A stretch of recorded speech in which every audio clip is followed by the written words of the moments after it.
Mutiara Hikmah Official, menyingkap hikmah di balik sunnah.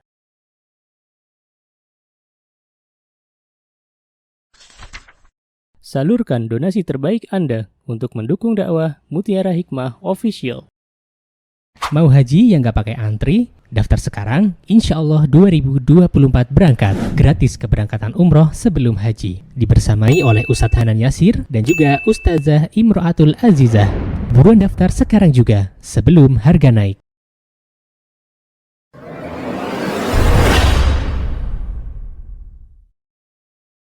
Baik, ibu-ibu yang saya cintai, hari ini insya Allah kita akan belajar tentang 4 wanita pada zaman Nabi Musa alaihissalam. Kita akan belajar sebuah tafsir dari Al-Quran, yakni surah Al-Qasas. Ya. Silahkan ibu-ibu yang ingin mentadaburi atau enggak juga enggak apa-apa. Ya. Ada HP masing-masing. Zaman sekarang nih ibu-ibunya zaman digital. Kalau Al-Quran kadang tertinggal, HP nggak tertinggal, saya yakin. Monggo dibuka rumiin, boleh. Surah Al-Qasas ayat 7. Kan biasanya begitu ya Bu. Kalau kita sudah jauh kemana gitu dari rumah, HP-nya ketinggalan. Balik lagi enggak Bu Ibu? Balik lagi. Tapi kalau kita sudah jauh, Al-Qurannya ketinggalan. Ah ya udahlah, Al-Quran yang ketinggalan, Masya Allah. Enggih, Mas, di masjid banyak. Masya Allah. Sampun? Baik. Yang pertama, dulu pada zaman Nabi Musa alaihissalam ada seorang wanita yang luar biasa. Yang pertama adalah ibunya Nabi Musa alaihissalam. Allah Subhanahu wa ta'ala mensejarahkan kisah ibunya Nabi Musa alaihissalam dalam surah Al-Qasas ayat 7. Saya bacakan dulu ayatnya. A'udzu billahi minasyaitonir rajim. Bismillahirrahmanirrahim. Wa auhayna ila ummi Musa an ardi'ih fa idza khifti 'alayhi fa alqihi fil yammi wa la takhafi wa la tahzani inna radduhu ilayki wa ja'iluhu minal mursalin. Ibu-ibu, dulu zamannya Nabi Musa ada pemimpin Mesir. Kalau kita sebut pemimpin Mesir, biasanya mereka dipanggil dengan panggilan Fir'aun. Tapi namanya bukan Fir'aun.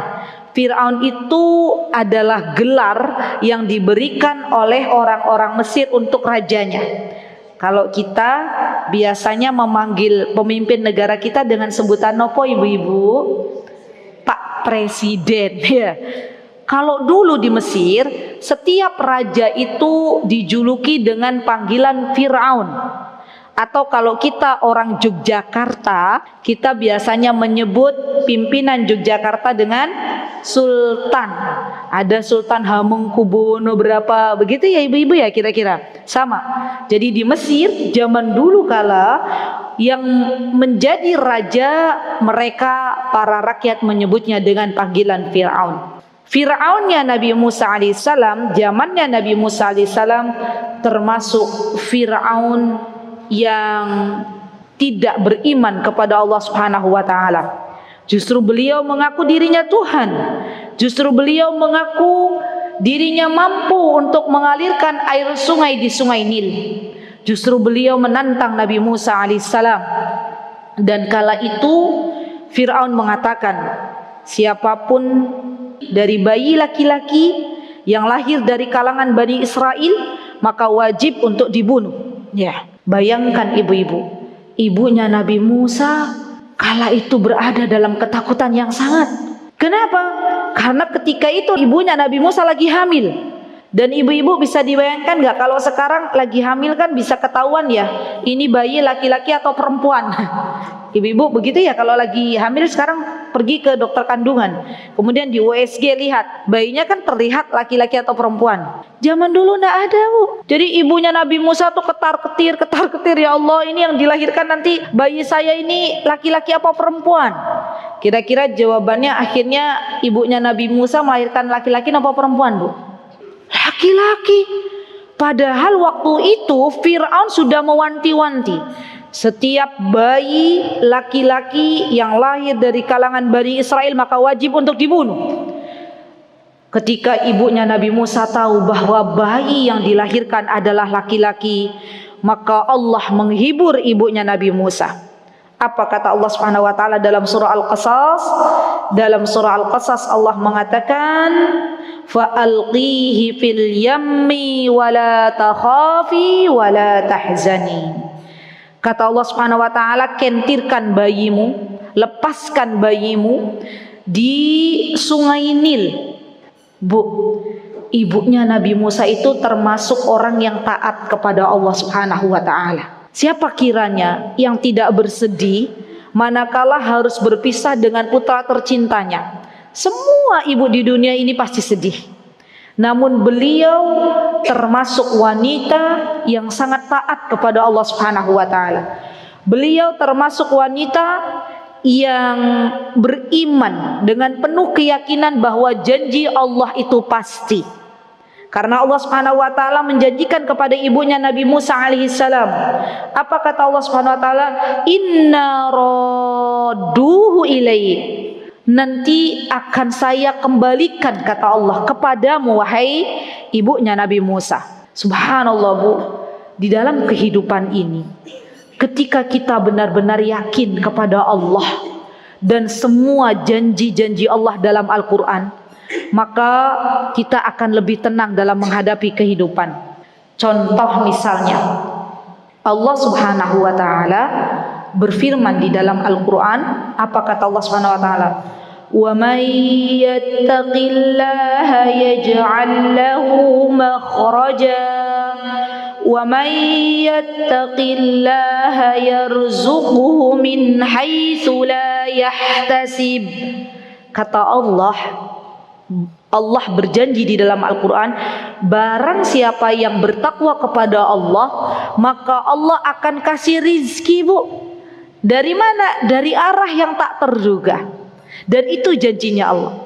Orang-orang yang bertakwa kepada Allah, dimanapun berada pasti Allah akan mudahkan rizkinya. Allah buka keran-keran rizkinya. Kalau ibu-ibu yang pernah umrah, dan saya doakan di sore hari ini karena memang hari Jumat ini adalah waktu mustajab, apalagi setelah ba'da asar, maka saya doakan semoga ibu-ibu yang pernah umroh semoga dipanggil kembali untuk ke sana, dan semoga yang belum pernah segera Allah panggil untuk bisa mengunjungi Baitullah. Amin, Allahumma amin. Kalau kita lihat di kota Makkah, Bu, maka yang ada pemandangannya gunung-gunung batu. Nggih mboten? Nggih.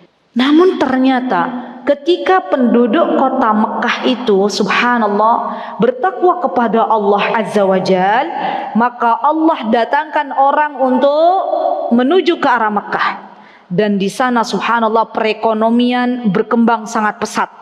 Hotel di mana-mana. Dan akhirnya Allah berikan rizki dari arah yang tak terduga. Subhanallah, inilah gambaran, salah satu gambaran bahwa Allah itu pasti akan menepati janjinya. Ibunya Nabi Musa alaihissalam memiliki keyakinan yang sangat luar biasa kepada Allah. Pasti Allah dengan caranya Allah akan mengembalikan Nabi Musa. Walaupun ibu-ibu terkadang kita itu terkadang adanya kurang yakin kepada Allah. Opo iyo, pernah nggak ibu bilang gitu? Misalnya, ya Allah saya tuh pengen umroh, ibu-ibu gitu. Saya yakin kalau bertakwa ada jalannya. Tapi ibu-ibu nanti bilang, opo iyo yo, sekarang aja gaji suami saya di bawah 1 juta misal. Apa yang mesti kita lakukan ketika kita itu benar-benar berdoa meminta kepada Allah, yakin Allah akan kabulkan, yakin dengan caranya Allah. Kalau saat ini Allah belum kabulkan doa kita, tidak usah bersedih, artinya Allah tahu mana yang terbaik untuk kita. Masya Allah.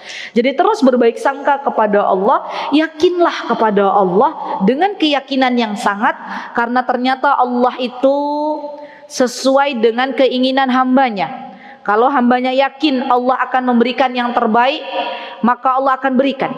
Tapi kalau hambanya senantiasa berburuk sangka kepada Allah, maka Allah pun akan memberikan sesuai buruk sangka hambanya.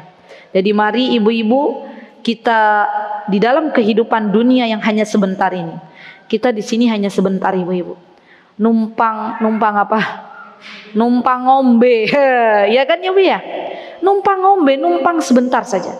Setelah itu nanti ada kehidupan akhirat yang begitu panjang. Maka ketika yang sebentar ini, mari benar-benar kita yakini dengan betul bahwa semua janji Allah dalam Al-Quran itu pasti nyata. Masya Allah. Nah, ibunya Nabi Musa, ibu-ibu kembali ke ibunya Nabi Musa. Akhirnya beliau nurut sama Allah. Beliau masukkan Nabi Musa, bayi kecil itu, ke dalam keranjang dan dihanyutkan ke dalam sungai Nil.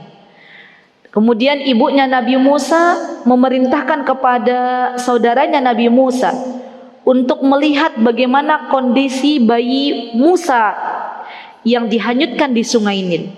Di sini Allah menyebutkan, apa kata Allah Subhanahu wa taala? فَالْتَقَطَهُ آلُ فِرْعَوْنَ لِيَكُونَ لَهُمْ عَدُوًّا وَحَزَنًا إِنَّ فِرْعَوْنَ وَهَامَانَ وَجُنُودَهُمَا كَانُوا خَاطِئِينَ. Subhanallah, ibunya Nabi Musa alaihissalam ketika menghanyutkan bayi kecil Musa, ketika itu yakin bahwa Allah akan menjaganya. Dan betul, ternyata dengan caranya Allah jadikan istrinya Fir'aun yang bernama siapa ibu-ibu? Asia, pinter. Tadi siapa yang jawab Asia? Siapa tadi yang jawab Asia? Ibu, Masya Allah. Ya, Masya Allah. Berarti ini jamaah Anissa sudah pintar-pintar. Masya Allah. Yang bernama Asia, Allah gerakkan hati Asia untuk memungut bayi Nabi Musa ketika itu. Dan subhanallah Bu, siapa yang menggerakkan hati Asia untuk mencintai Nabi Musa? Allah.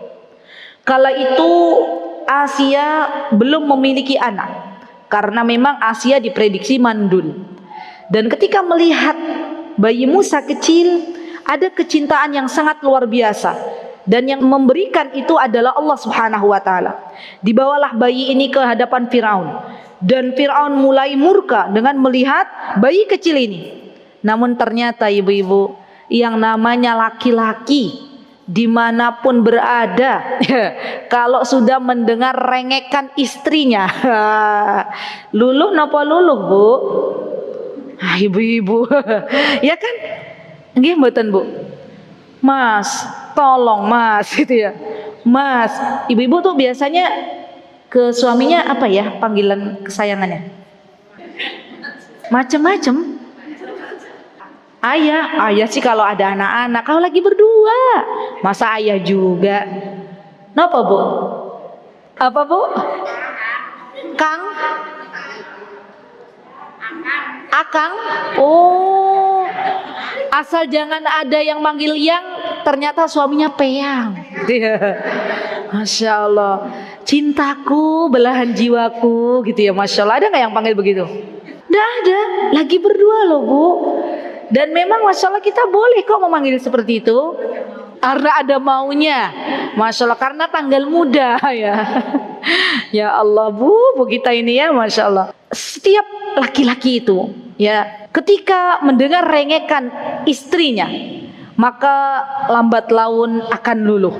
Begitu pula Fir'aun ketika mendengar rengekan Asia yang mau menerima bayi mungilnya, maka akhirnya Fir'aun pun luluh Bu, menerima Nabi Musa alaihissalam hidup di istana. Subhanallah. Dan ketika itu subhanallah, Allah Azza wa Jalla menjadikan Nabi Musa tidak mau menyusu kepada setiap wanita. Subhanallah. Nabi Musa nangis dan nangis dan nangis. Yang namanya bayi kan pasti pengen ASI ya Bu.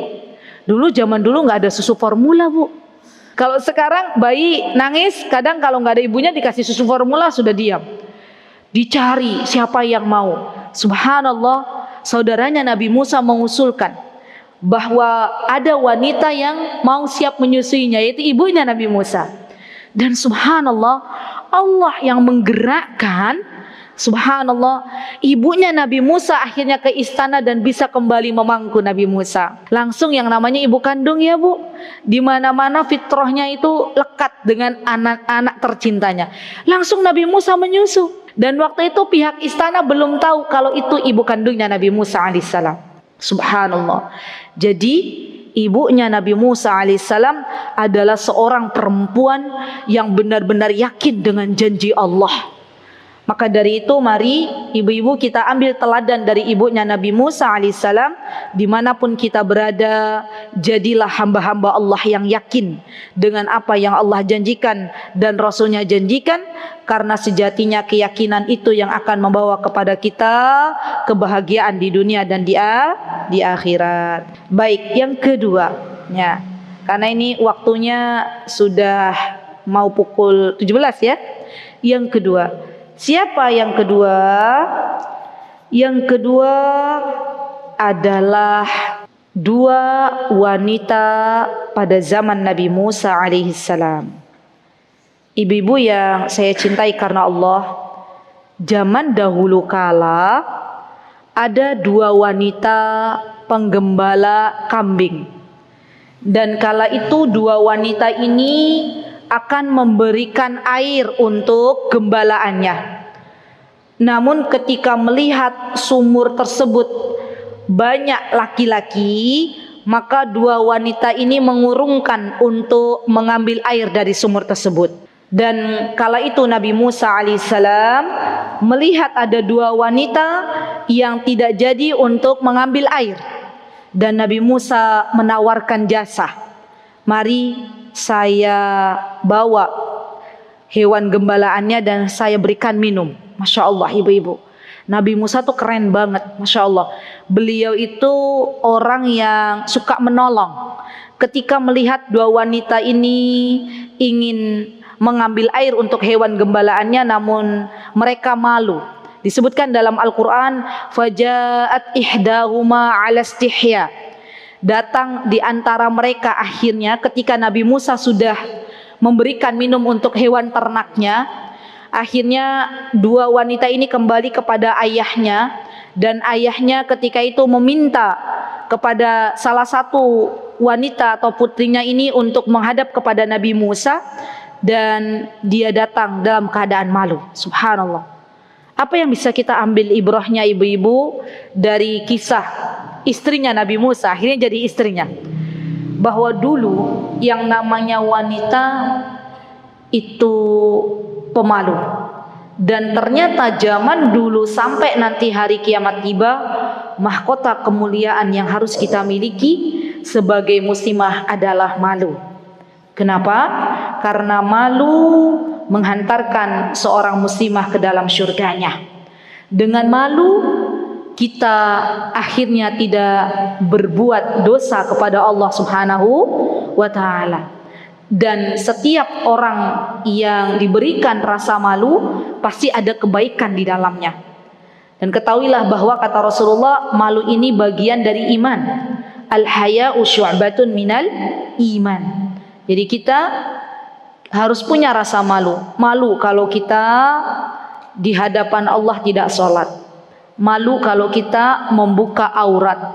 Malu kalau kita berbicara sesuatu yang membuat Allah tidak suka. Malu kalau kita berbuat kejahatan. Jadi malu itu ternyata bisa menghalangi seseorang untuk berbuat kemaksiatan. Masya Allah. Akhirnya ibu-ibu, waktu itu Nabi Musa alaihissalam diminta untuk menjadi seorang pendamping bagi wanita-wanita yang kala itu meminta air, ya Masya Allah.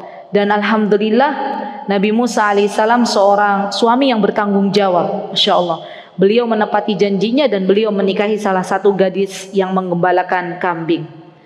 Baik, yang ketiga, siapa wanita di zaman Nabi Musa? Yaitu Asia istri Fir'aun. Asia istri Fir'aun adalah seorang wanita muslimah. Beliau diuji oleh Allah Subhanahu wa taala memiliki suami yang tidak beriman kepada Allah. Asia seorang wanita muslimah yang berdoa kepada Allah. Doanya enggak kaleng-kalengan, Bu. Doanya enggak recehan. Apa doanya Asia kepada Allah? Rabbi benili indaka baita fil jannah. Asia itu minta sama Allah agar dibangunkan rumah di surga. Ibu-ibu, saya jadi penasaran. Ibu-ibu kalau berdoa kepada Allah mintanya nopo? Ya Allah kasih mobil gitu ya. Ya Allah semoga engkau bisa melunasi hutangku ya. Apalagi ibu-ibu? Ibu-ibu apa? Kalau berdoa minta sama Allah apa? Masya Allah, berikanlah anak yang salih gitu ya. Ada apa lagi? Sudah, cuman ya Allah, Rabbi habli minas salihin gitu ya. Terus saja doa begitu ya, Masya Allah. Nanti kita berdoa seperti Asia. Apa doanya? Ya Allah, bangunkan rumah untukku di surga. Bu, ya Allah, saya kalau berbicara masalah surga itu rasanya tuh rindu gitu ya. Rumah yang saat ini kita tempati itu sejatinya akan kita tinggalkan. Tidak lama. Sampai kapan? Sampai Allah mencabut nyawa kita. Kapan Allah mencabut nyawa kita? Wallahu ta'ala alam. Bisa 1 menit lagi, bisa 1 jam lagi, kita tidak pernah tahu. Maka yuk kita persiapkan rumah di surganya Allah Subhanahu wa ta'ala. Dan kita minta kepada Allah, ya Allah, saya minta rumah di surganya Engkau, sebagaimana Asia meminta kepada Allah Subhanahu wa ta'ala. Dan Asia ini, Bu, Masya Allah, seorang wanita yang sabar ketika Allah uji dengan suami yang belum beriman. Saya banyak menjumpai ya ibu-ibu curcol, apa tuh namanya? Curcol tahu? Curhat, ya curhat. Ketika saya selesai kajian, saya masih ingat betul, Bu. Di zaman sekitar 2012-an, awal-awal ya, waktu kami baru selesai studi di luar, kemudian kami sampai di Indonesia, itu ada ibu-ibu, waktu saya selesai kajian, ngisi kajian, nangis. Ya, saya bingung. Ibu, kok nangis ya? Kenapa? Saya kira ada perkataan saya yang menyakitkan. Ternyata ibu ini cerita bahwa beliau itu diuji oleh suami yang belum mau sholat ke masjid. Jadi Bu, subhanallah, itu sedih rasanya. Padahal kalau kita tahu beliau, Bu, kata beliau, sebenarnya ustazah saya itu kalau masalah harta, beliau bukan, maksudnya beliau ingin memberikan sebuah pelajaran bahwa harta itu Masya Allah beliau sudah diberikan banyak oleh Allah. Mobil ya lebih dari 2, rumah lebih dari 2. Tapi ternyata beliau tetap bersedih. Kenapa? Karena suaminya belum mau ke masjid. Ya, Masya Allah beliau sedih sekali. Ya Allah, kenapa suamiku belum mau ke masjid? Ada lagi ibu yang datang kepada saya bercerita kalau suaminya kerja dari pagi sebelum matahari terbit sampai tenggelam gitu ya. Atau bahkan ketika matahari sudah tenggelam, tidak ada waktu untuk anak-anaknya. Dia cerita kenapa suaminya begini-begini. Saya selalu memberikan nasihat, bersabarlah. Kita itu tidak ada apa-apanya kalau dibandingkan Asia. Siapa yang memegang hati suami kita, ibu-ibu? Allah. Dan ibu yang curhat kepada saya katakan ibu banyak berdoa. Apa doanya? Allahumma aslih zauji. Kalau bahasa Indonesianya, ya Allah, perbaikilah suami hamba, ya Allah. Ibu, saya merinding lagi kalau ceritain dia, karena ini kisah nyata. 2 tahun setelahnya, subhanallah, suami istri ini ditakdirkan oleh Allah untuk berangkat umrah. Pulang dari sana, ibu ini datang lagi ke saya. Saya masih ingat mukanya ibu ini. Kata ibu ini, ustazah, alhamdulillah suami saya sudah berubah. Kata beliau 180 derajat. Saya bilang, Masya Allah Bu, gimana kok bisa 180 derajat? Beliau ceritakan, sekarang suaminya rajin ke masjid, sekarang suaminya Masya Allah, Masya Allah, Masya Allah, dengan apa ya, sumringah gitu ya mukanya. Kalau datang awal nangis-nangis, sekarang datang sumringah, bahagia. Masya Allah. Lihat Bu, kalau ada di antara kita yang diuji oleh suami yang subhanallah ya, semua diri kita pasti ada ujiannya masing-masing. Ada yang diuji oleh Allah dengan anaknya, ada yang diuji dengan finansial, ada yang diuji dengan suami, ada yang diuji dengan tetangga, ada yang diuji dengan ibu mertua, ada yang diuji dengan ibunya sendiri. Subhanallah. Maka ketahuilah bahwa apa yang Allah berikan kepada kita, Allah jua yang tahu kita bisa memikulnya. Tidak ada, ibu-ibu, tidak ada yang Allah berikan dan itu memberatkan bagi kita. Pasti setiap ujian ada solusinya. Tetaplah berdoa kepada Allah, meminta kepada Allah, yakin kepada Allah bahwa Allah akan mengembalikan apa yang kita telah harapkan, apa yang telah selama ini kita harapkan. Semoga Allah Subhanahu wa taala mengabulkan doa-doa kita. Di setiap kegelapan, malam semakin pekat, tandanya matahari akan mulai muncul. Ya, yang namanya di dunia ini kadang kehidupan ada di bawah, kadang kehidupan ada di atas. Yakinlah kepada Allah bahwa suatu hari kelak pasti matahari akan bersinar. Maksudnya semua masalah akan selesai. Dan kapan itu? Ketika kita diambil oleh Allah Subhanahu wa taala. Baik, yang keempat, siapa wanita yang disebutkan pada zaman Nabi Musa? Adalah seorang wanita yang bertugas menyisir rambutnya Fir'aun. Siapa namanya ibu-ibu? Sebenarnya bukan Masyito namanya. Jadi kalau dalam bahasa Arab itu ya Bu, yang namanya sisir itu bahasa Arabnya mustun. Iya, sisir. Ibu-ibu kalau tahu belajar bahasa Arab gitu ya. Sisir, apa itu mustun? Masyito, orang yang nyisir ya. Iya. Jadi namanya tuh belum diketahui sebenarnya. Masyito, oh Masyito, orang yang nyisir. Jadi dulu ada wanita yang menyisir rambutnya anak-anaknya Fir'aun. Ketika nyisir Bu, tiba-tiba sisirnya jatuh. Dan ketika memungut sisir itu dia mengatakan Bismillah. Anaknya Fir'aun terkejut. Engkau menyebut siapa? Dengan nama Allah. Kata anaknya Fir'aun, kenapa engkau sebut dengan nama Allah, bukan engkau sebut dengan nama ayahku? Ya, karena kan anaknya tahu kalau selama ini Tuhan itu adalah ayahnya, yaitu Fir'aun.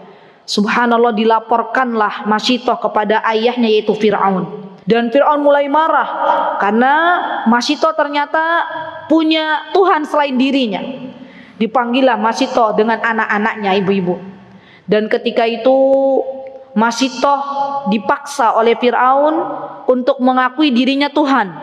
Tapi lihat bagaimana Masyito memiliki keimanan yang sangat luar biasa. Kata Masyito, Tuhanku adalah Allah. Ibu, subhanallah. Tuhanku adalah Allah. Dan Fir'aun semakin kesal dengan jawaban Masyito. Fir'aun menyuruh bala tentaranya untuk menyiapkan wajan dengan minyak yang sangat panas, ya, minyak yang mendidih.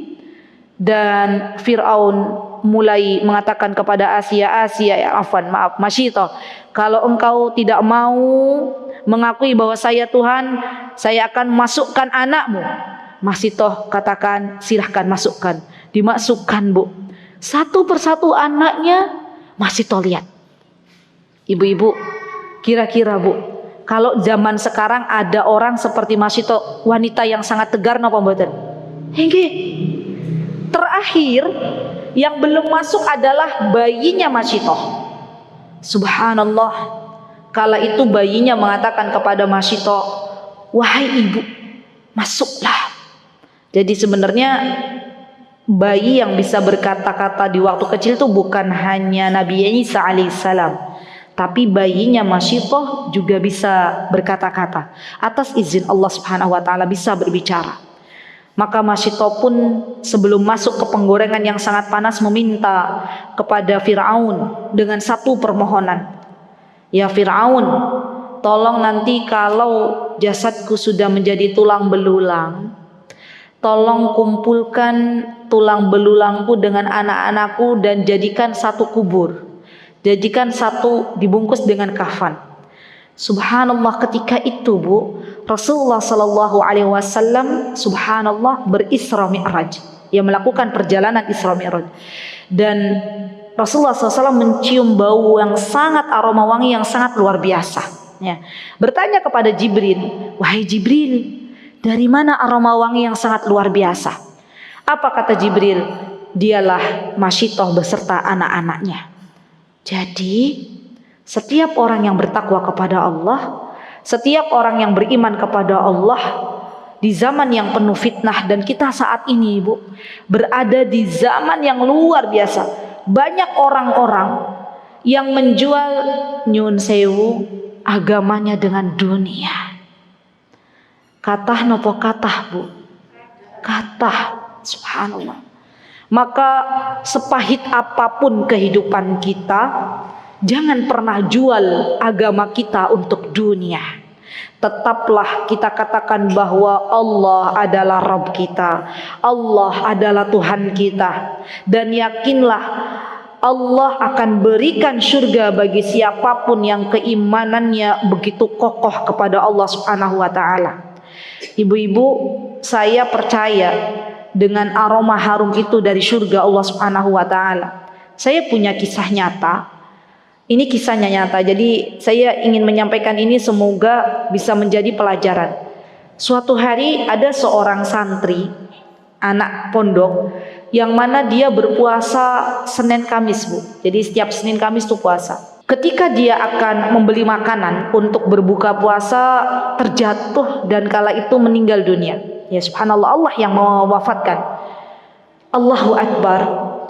Setiap orang yang melayat jenazahnya anak itu mencium aroma yang tidak tahu dari mana. Dan akhirnya para pelayat mengatakan bahwa aroma ini berasal dari jenazah anak ini. Kenapa Bu? Allah telah sampaikan aroma surga kepada hamba-hambanya yang bertakwa. Semoga Allah Subhanahu wa taala menguatkan iman kita. Semoga Allah Subhanahu wa taala menjadikan tempat terakhir kita adalah di surganya, dan semoga kita bisa mencium aroma bau surga sebelum kita sampai ke dalam surganya Allah. Amin. Allahumma amin. Ibu-ibu, itu yang bisa saya sampaikan. Jikalau ada kebenaran datangnya dari Allah, jikalau ada kesalahan datangnya dari saya mohon maaf yang sebesar-besarnya. Saya dalam hal ini tidak ada ya satupun maksud untuk hal-hal yang tidak baik. Saya mencintai ibu-ibu karena Allah. Aqulu qauli hadza wastaghfirullah li wa lakum wa akhiru da'wana alhamdulillahi rabbil alamin. Wassalamualaikum warahmatullahi wabarakatuh. Mutiara Hikmah Official, menyingkap hikmah di balik sunnah.